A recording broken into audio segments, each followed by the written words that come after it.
তোরা কি হানিমুনের প্যাকেজ নিছিস নাকি?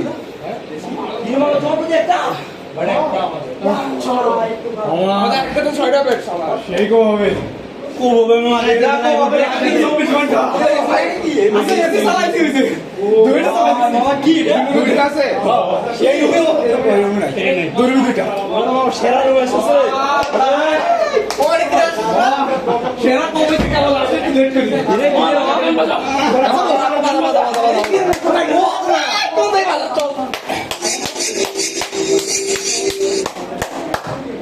হবে খেলা হবে, রাতে হবে রাতে।